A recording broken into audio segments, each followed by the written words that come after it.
All right, and we are back with our second conversation for this morning. And as we promised, we have in with us the man of the hour, none other than the recipient of the Palacio Award for the Belize at 41 Awards, the man himself, Brother David Obi. Good morning, Congo, Brother David. Congo, wait, brother. Thanks very much for having me on the show. Come on, man. It's a pleasure to have you on with us this morning.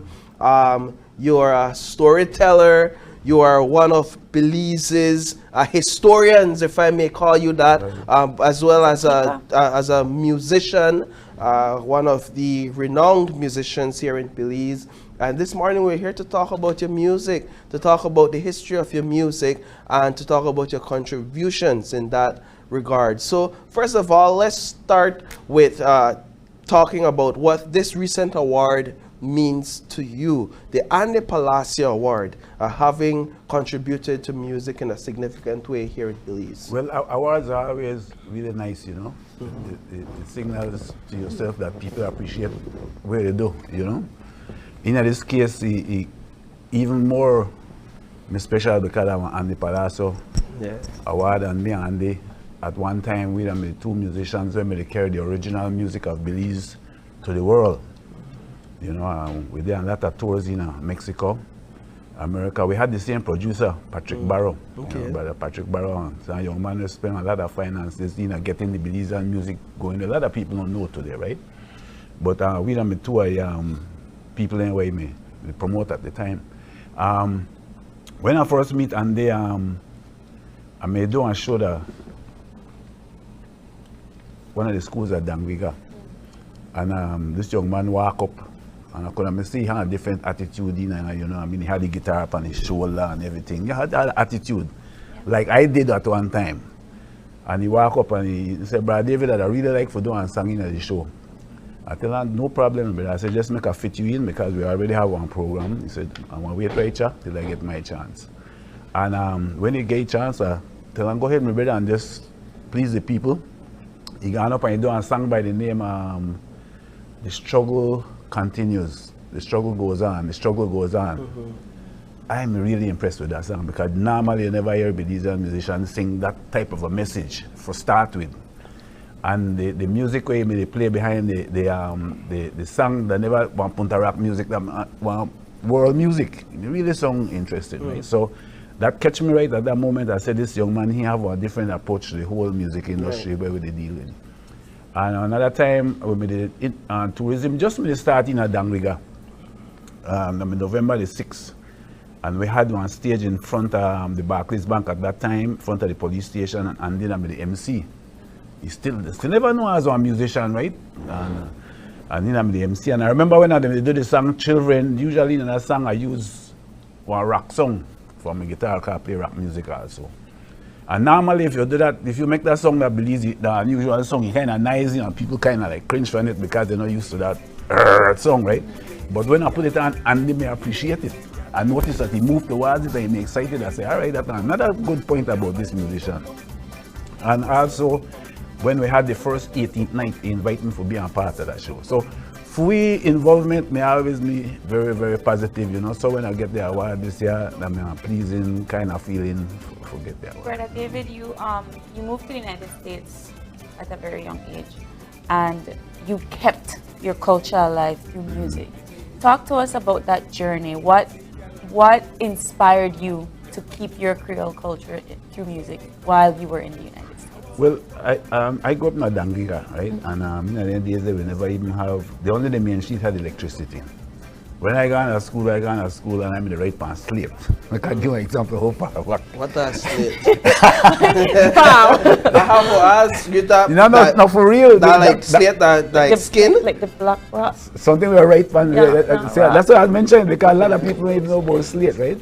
And I don't quite remember that. Moses with writing pan? Yeah, that way was right pan. Okay. We never got book. Okay. We never got paper or nothing like that, right? All right.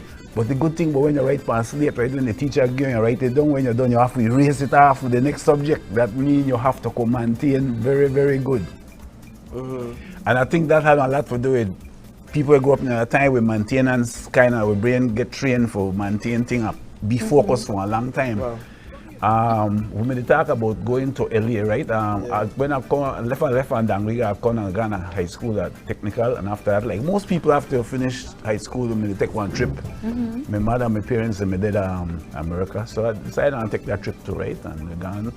And when I get to America, well, I have a very good friend, Fred McSweeney.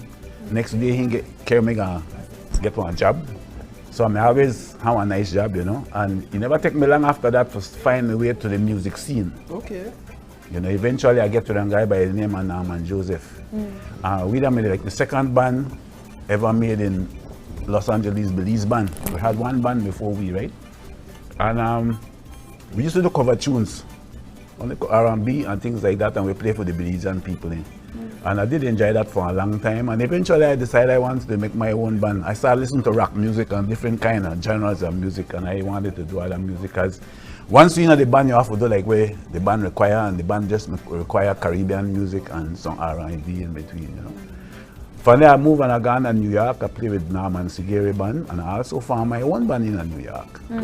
Serious thing, you know. And upstate New York, we travel around, we play in Harlem, we play in the Village, we play in Brooklyn, we play in the Bronx. And it has a very a large population of Belizean, Afro-Caribbean persons and so forth. So was that your inspiration for Congo music? Not yet. When we left from New York and come back, reggae music never got in America yet. That time reggae music never come yet, right?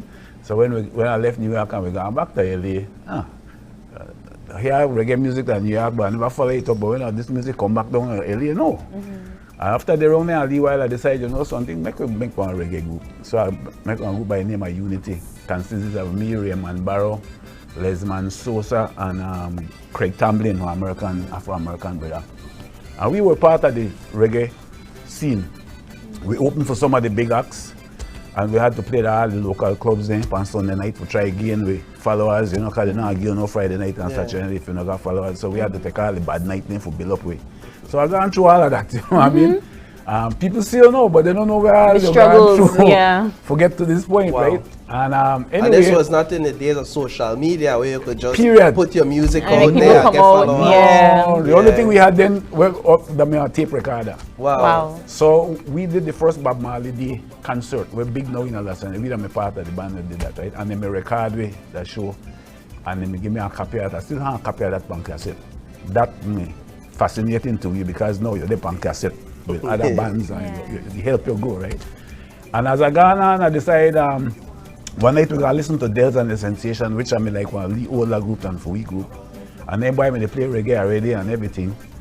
And when they play the reggae music, I hear one of the Jamaican brethren them backstage say, but they use that BC word, you know. I said, but then why not they play reggae music? And to me, they play reggae music. And right at that moment, they click and I said, you know something, when you play people thing, they go tell you anything that you know they play it, right? But if you play your own thing, nobody can tell you that you're wrong. And right at that moment, I get that kind of flash of inspiration. Look, we have that time Belize, we never hear about music from Belize. Wow. We may don't get broke down, but he never made it. It never big. We may alone listen to Calypso and everything else, but we won't.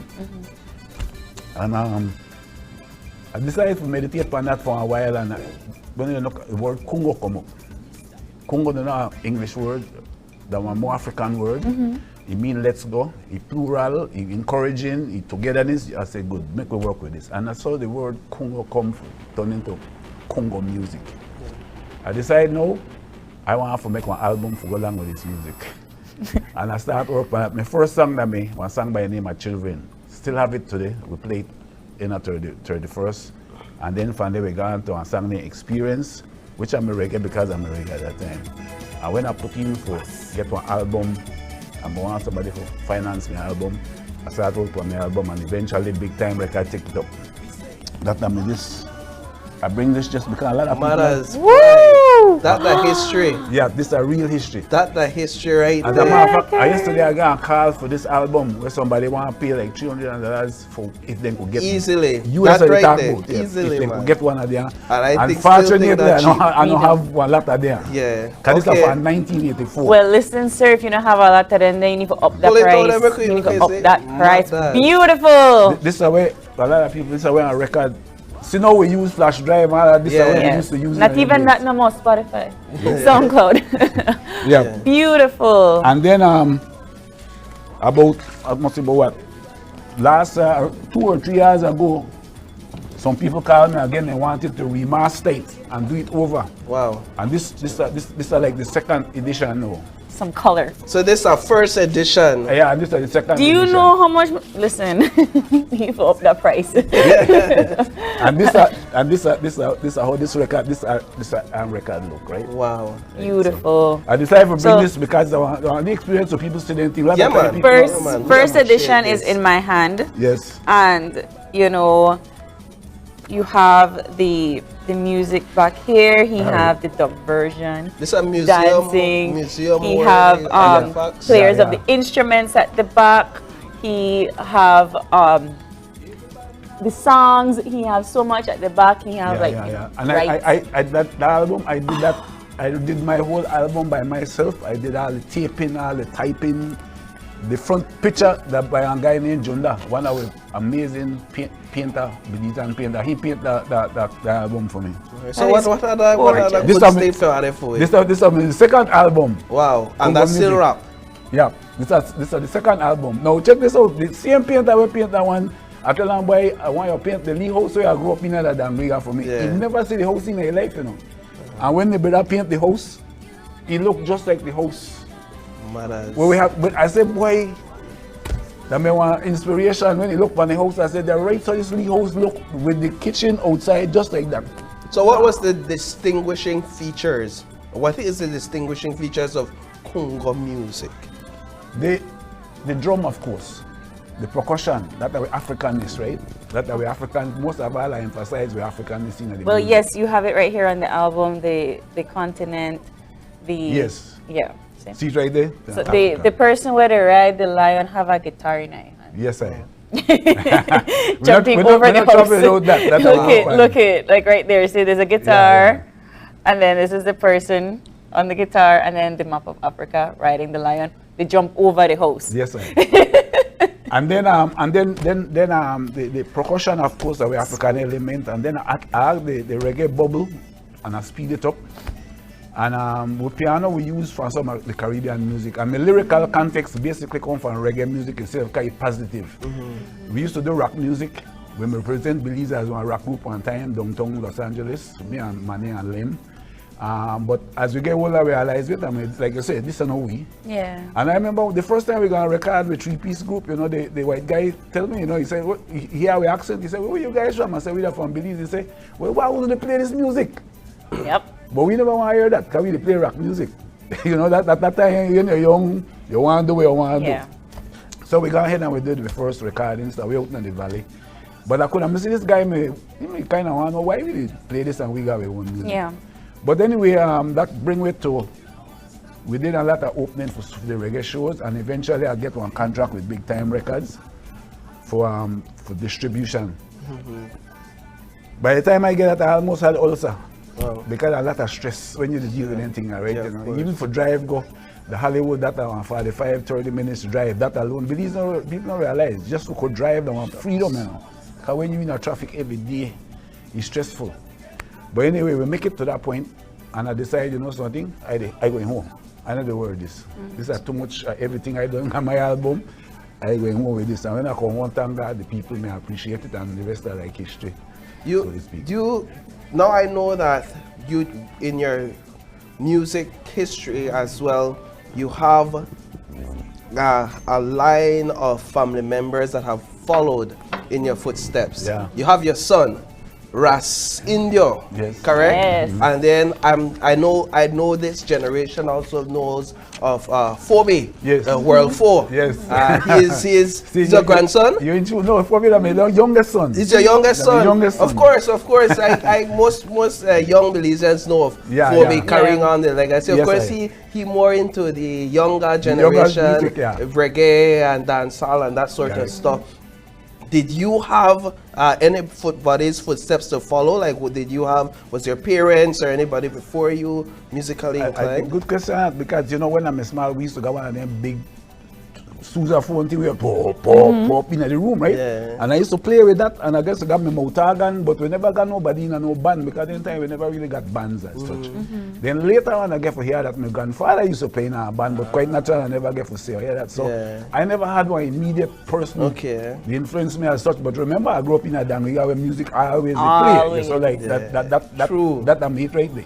True. You hear drums with somebody dead, you hear drums with somebody born, you hear drums all the time. So that I'm like the seed right there. And the seed simply because you deal with the drum.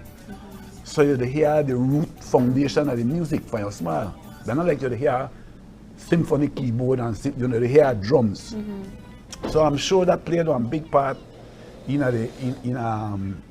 keeping the music grounded in me, you know. And like I said, some of the in my family, I got Nekuma, which is my oldest son. He played drums for Tribal Vibes, which are a band. Nekuma I played with him for about 12. Wow.